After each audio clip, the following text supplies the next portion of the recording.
आज के अखबारों में छपी खबर से स्पष्ट है कि इस देश की एजेंसी जो सेबी है वो तो ना इस देश के लिए हितकर है, ना ही इस देश के नागरिकों के लिए।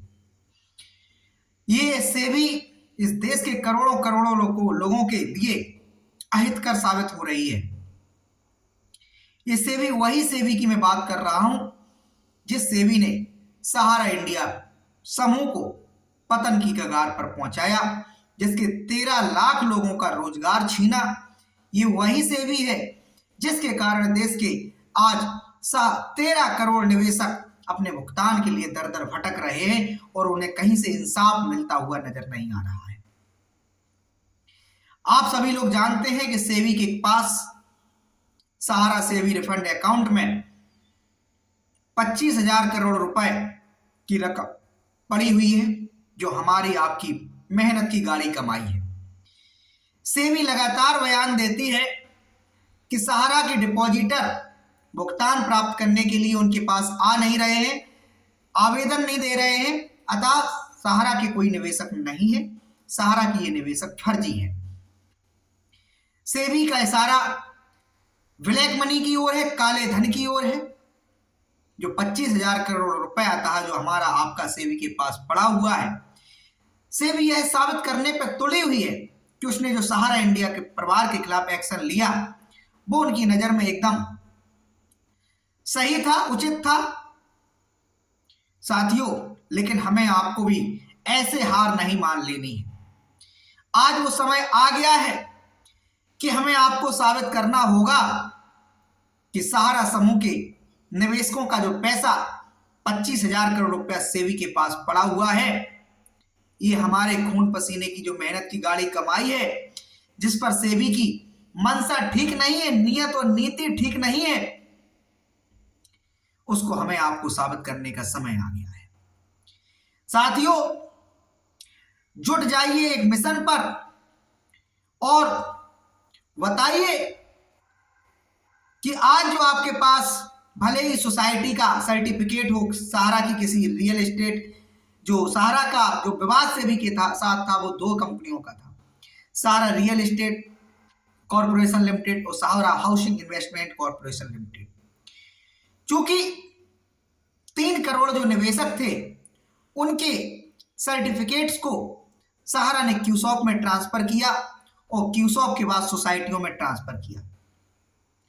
अब सेबी की मंशा है, क्योंकि सेबी का मानना है भुगतान के लिए दावेदार नहीं आ रहे और हम सोसाइटी के निवेशकों के लिए कोई जिम्मेदार नहीं है हमारी भुगतान की।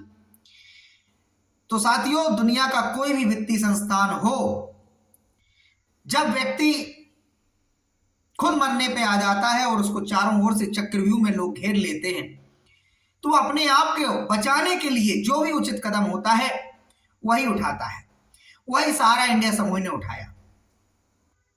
सेबी की नीति और नियतों से सुप्रीम कोर्ट को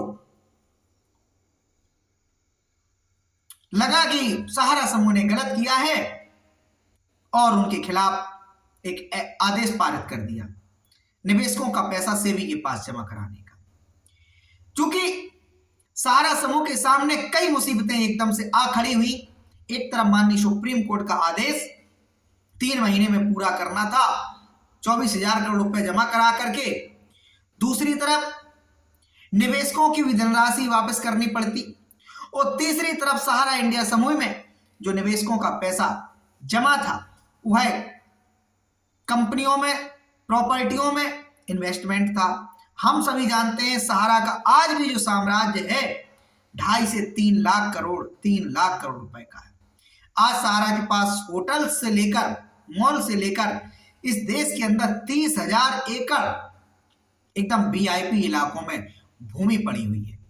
लोनावाला महाराष्ट्र में एम्बी वैली लग्जरी टाउनशिप सहारा ने बसाई हुई है। तो हम सब समझ सकते हैं कि एकदम से सहारा समूह के सामने ऐसा व्यवस्था करना लगा कि यदि वो सेबी के पास पैसा जमा करा देंगे तो जो निवेशक हैं वो हमसे चले जाएंगे और सहारा की साख बाजार में खराब हो जाएगी। उनके लोग उनके कार्यकर्ता, उनके एजेंट, उनके कर्मचारी बेरोजगार हो जाएंगे, उनके शाखा कार्यालय बंद हो जाएंगे। तो उन्हें उस टाइम जो उचित निर्णय लगा, उनको लगा कि ये पैसा जमा कराने के बजाय इस मामले को यहां तक खींचा जाए जब तक कि हम ये साबित ना कर दें कि निवेशक जो सहारा रियल एस्टेट हाउसिंग और सहारा हाउसिंग के जो इन्वेस्टर हैं उनको हमने भुगतान कर दिया है। क्योंकि हम सभी जानते हैं कि अभी कोई भारतीय स्टेट बैंक में भी जाए तो ब्रांच मैनेजर, शाखा के जो बैठे हुए कर्मचारी हैं, वो हम सब लोग को एडवाइस करने लगते हैं, आपके अकाउंट में इतना पैसा पड़ा हुआ है, आप इस पैसे से एफडी कर दीजिएगा, आप इस पैसे से इंश्योरेंस करा लीजिएगा, आप ऐसा कर लीजिएगा। तो वही सहारा समूह ने भी किया। रियल एस्टेट और हाउसिंग के कस्टमर को उसमें उस दिन तक का ब्याज जोड़ करके उसका नया सर्टिफिकेट जारी कर दिया। यदि आपका पैसा 10,000 रुपए मान लीजिए सहारा रियल एस्टेट के अंदर जमा है और 2012 मई, जून, जुलाई, अगस्त तक यदि आपका वो पैसा 12,000, 13,000 रुपए विद ब्याज के बना, तो उन्होंने 12-13,000 रुपए का उठा करके सहारा क्यू शॉप का सर्टिफिकेट पकड़ा दिया और रियल एस्टेट हाउसिंग का जमा करा दिया। क्योंकि भुगतान की प्रक्रिया तो यही है सहारा समूह के अंदर, और बस सहारा समूह की वहां जो फॉल्टिंग्स हुई हैं उसके कारण आज सहारा समूह और सहारा समूह का निवेशक बिल्कुल हताश हो गया है। तो हमारी आपकी जो पूंजी, सेबी ने जिस प्रकार का बयान दिया है कि गवर्नमेंट को देने की विचार प्रक्रिया में है भारत सरकार को, यहां तक उसमें हमने अखबार में तो ये भी पढ़ा कि ये पैसा इस देश के उन लोगों को दिया जाएगा, वंचित लोग और तमाम तरीके की। तो मैं आप लोगों से अपील करूंगा, यदि आपके वो पुराने जो सर्टिफिकेट थे सारा रियल एस्टेट और हाउसिंग के थे, उनका खाता संख्या, कोई रसीद, कोई फोटो कॉपी आपके पास पड़ा हो तो जरूर एक डायरी पेन से नोट कर लीजिए और बताइए, लिखिए उसमें इस सोसाइटी में यहां से यहां पैसा, यहां से वहां ट्रांसफर किया गया। अतः हम सबको भी अब दायित्व कर, जिम्मेदारी बढ़ गई है, हम सबको भी आज साबित करने की आवश्यकता आ पड़ी है कि सहारा के जो इन्वेस्टर हैं वो फर्जी नहीं, वो सहारा के इन्वेस्टर आज गांव देहात गलियों में भुगतान के लिए भटकते फिर रहे। तो साथियों, हमारा आपका आज पैसा डूबा तो नहीं, लेकिन सेबी की मंशा और नियत और नीति ऐसी है कि डुबाकर ही मानेगी। हाल ही में आप लोगों ने देखा होगा, पिछले 2-2.5 साल 3 साल पहले सहारा ने सेबी ने 62,000 करोड़ रुपए की सहारा से डिमांड किया था। सेबी का तर्क था कि 24,000 करोड़ रुपए जो अभी तक सहारा समूह ने सेबी के पास जमा नहीं कराया है, ब्याज सहित वो पैसा करीब 62,000 करोड़ रुपए हो गया। ये वही संस्था है जो कहती है हमें इन्वेस्टर की चिंता है, हमें निवेशकों की चिंता है। साथियों, इसके अलावा आप लोगों को लगातार सावधान रहने की आवश्यकता है, क्योंकि इतिहास में लिखा जाएगा कि एक संस्था जिसका नाम सेबी, जिसने अपने कुतर्कों के कारण, अपनी नियत और नीति के कारण इस देश के लोगों को सड़कों पर उतरने पर मजबूर कर दिया, इस देश के लोगों को अदालतों के चक्कर लगवाए, इस देश के लोगों को भिखमंगा सा बना दिया, इस देश के 13 लाख लोगों का रोजगार छीन लिया। ये इतिहास में लिखा जाएगा, इसमें बिल्कुल कोई दो राय नहीं।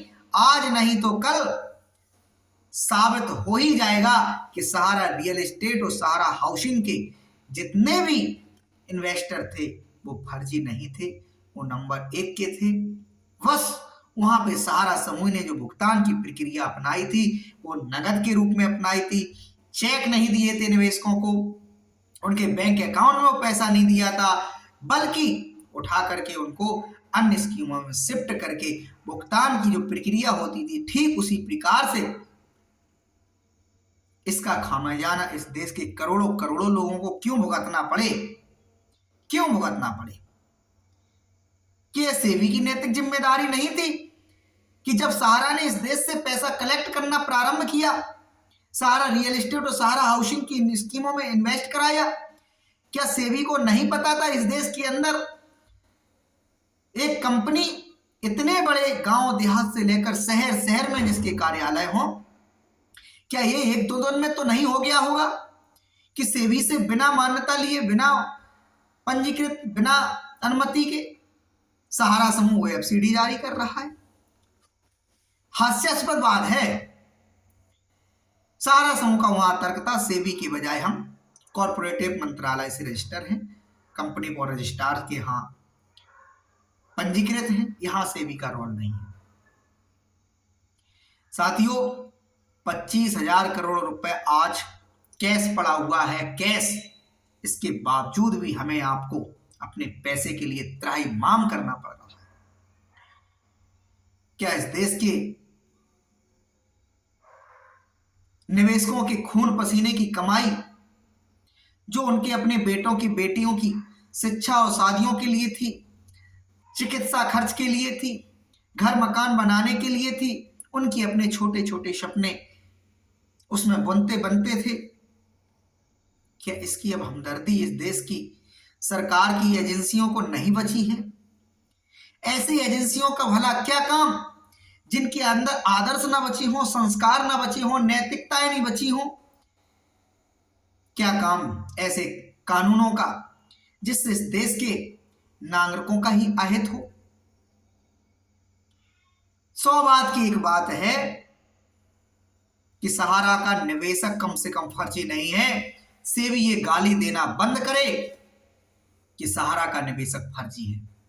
लगातार सेबी एक ही बात करता है कि सहारा का निवेशक नहीं मिल रहा है, दाव आवेदन नहीं कर रहे। आज भी लोगों के पास सहारा रियल एस्टेट और सहारा हाउसिंग के सर्टिफिकेट रखे हुए हैं। तो सेबी कहता है क्योंकि इस देश के लोगों की नब्ज और मर्ज को इस देश की जो संस्थाएं हैं, सरकार की संस्थाएं हैं, वो काश समझ सकती, काश ऐसी व्यवस्था कर सकती, काश ऐसे कानूनों को हमारे देश की संसद बना सकती जिससे इस देश के नागरिकों के अंतिम पायदान में खड़े हुए व्यक्तियों की सुरक्षा की जिम्मेदारी सरकार के हाथों में थी। हम आप हेलमेट नहीं लगाएंगे, सरकार चालान लगा देगी। हम आप सड़कों पे जाएंगे, गाड़ी का बीमा नहीं होगा, सरकार चालान लगा देगी। हम आप सड़क पे जाएंगे, दुर्घटना हो जाएगी, एम्बुलेंस समय से आएगी नहीं आएगी, सरकार को इससे कोई फर्क नहीं पड़ता है। हम आप इस देश के अंदर जब रहते हैं, सरकार को बनाते हैं, तो उनको टैक्स के रूप में पैसा देते हैं, जीएसटी देते हैं। क्या इस देश में एक ऐसे कानून की आवश्यकता नहीं है? क्या सारे कानून जनता के ऊपर ही लादे जाएंगे? क्या ऐसे कानूनों की आवश्यकता नहीं है जो सरकार की एजेंसियों पर लागू?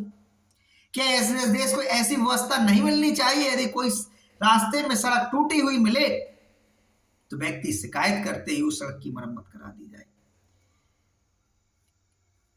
ऐसी व्यवस्था की क्या आज जरूरत नहीं है इस देश को? इसलिए मैं आज हाथ जोड़कर प्रार्थना करता हूं, देश के करोड़ों करोड़ों लोगों की तरफ से सरकार से भीख मांगता हूं मैं कि सहारा समूह के निवेशकों को, सहारा समूह के एजेंटों को बर्बाद होने से बचा लीजिए, इनकी जिंदगी को तबाह मत होने दीजिए।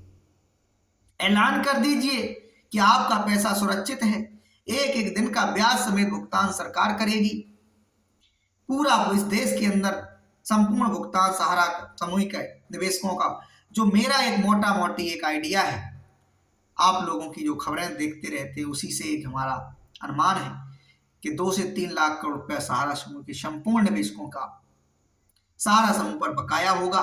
ऐसी मुझे उम्मीद इसलिए नजर आती है क्योंकि सहकारिता मंत्रालय के जरिए हमने जाना है कि 86,000 करोड़ रुपए सहारा की सोसाइटियों में इस देश के करीब 9 करोड़ निवेशकों का जमा है। मैं मानता हूं कि क्यूसॉप में भी आज लोगों का पैसा जमा है, रियल एस्टेट हाउसिंग में भी है, अन्य कंपनियां भी आज सहारा की हैं जिनमें लोगों का पैसा फंसा हुआ है।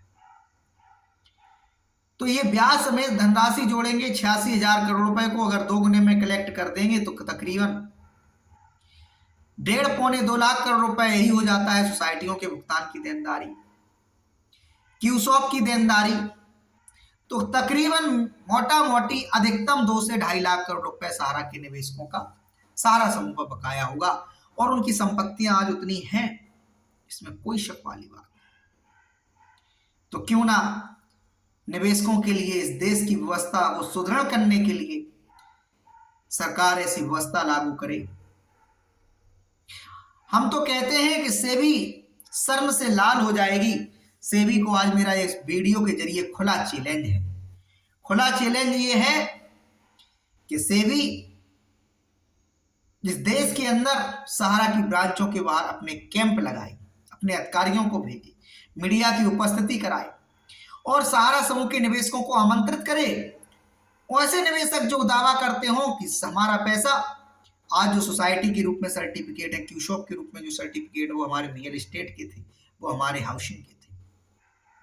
अगर लाखों लाख करोड़ों करोड़ लोगों की इस देश में भीड़ मच जाए सहारा समूह की ब्रांचों के बाहर, तो सेबी मान ले कि हाँ, सहारा समूह के निवेशक फर्जी नहीं थे, झूठे नहीं थे, हैं। और सेबी इस बात से लाल हो जाएगी। नहीं, इस चैलेंज को यदि सेबी को पसंद नहीं आता है, दूसरा चैलेंज मेरा एक ही है कि एक सेबी कह दे कि हमारी वेबसाइट है, ये हमारा पोर्टल है, ये हमारी चीजें हैं, इस पे ऐसे निवेशक अपना दावा करें जो कहते हैं वो सारे रियल एस्टेट और सारा हाउसिंग के सर्टिफिकेट को उनका क्यूसॉप में, उनका सोसाइटियों में परिवर्तन किया गया। इस देश के 1-2 लोग झूठे हो सकते हैं, करोड़ों करोड़ों लोग झूठे नहीं हो सकते हैं। अंदर की आंखें खोलो सेबी के अधिकारियों, अपनी आत्मा को जगाओ। ईश्वर को जवाब देना पड़ेगा जब इंसान न्याय नहीं देता है, अन्याय की पराकाष्ठा पार कर देता है, तब इस दुनिया में, मानवता में, प्राणी जनों में प्रकृति स्वयं ही न्याय करने के लिए व्यवस्था कर देती है। इसलिए आज नहीं तो कल इतिहास में लिखा ही जाना है कि सेबी का दावा था कि सहारा के निवेशक नहीं आ रहे भुगतान के लिए, और वो निवेशक चूंकि पूर्व में ही भुगतान पा चुके थे। एक तरीके से भुगतान पाने की ही प्रक्रिया वो सहारा समूह के द्वारा की गई थी, क्योंकि यदि भुगतान की प्रक्रिया निवेशकों को पसंद नहीं होती, लोग उनको क्यूसॉप के सर्टिफिकेट और सहारा समूह से नहीं प्राप्त करते, रियल एस्टेट हाउसिंग के सर्टिफिकेट उनको जमा नहीं कराते उनके कार्यालयों में जाकर के। इसके अलावा 2012 के बाद से लेकर 2020 तक लोग लगातार सहारा में जुड़े रहे, लगातार इन्वेस्ट करते रहे। कहीं ना कहीं सहारा समूह पर एक गजब का भरोसा, गजब का विश्वास था, और उस भरोसे का सहारा समूह के शीर्ष प्रबंधन के लोगों ने दुरुपयोग किया। अंधाधुंध तरीके से सहारा के समूह के निवेशकों का पैसा जहां मर्जी चाहे वहां खर्च किया। उनके भुगतान की उन्हें वाकई में कोई सहारा समूह के, जो मैं मानता हूं सुब्रत राय इस दुनिया में छोड़ के चले गए, उनके भी कम पाप नहीं समझे जा सकते हैं। कहीं ना कहीं उनकी तमाम सारी ऐसी गलतियां रहीं जिसने सहारा समूह के निवेशकों को, सहारा समूह के एजेंटों को अंधकारमय जीवन की ओर धकेल दिया। साथियों, वीडियो आपकी ताकत है, सोशल मीडिया आपकी ताकत है। ऐसी जो जानकारी मेरे द्वारा आप तक पहुंचाई जाती है, इसको शेयर इसलिए कीजिएगा क्योंकि वीडियो सरकार के नुमाइंदों तक पहुंचते ही पहुंचते हैं। क्योंकि हमारे जैसे छोटे लोग 10, 20 हजार, 25 हजार, 5 हजार, 1 हजार, 2 हजार, 500 लोग देखेंगे, लेकिन उन्हीं 500 में से यदि 50 लोगों ने इस वीडियो को सरकार के नुमाइंदों तक पहुंचा दिया तो निश्चित आंखें खुल जाएंगी सरकार की, और सेबी के अधिकारियों की सरकार क्लास जरूर लगाएगी। धन्यवाद, थैंक यू।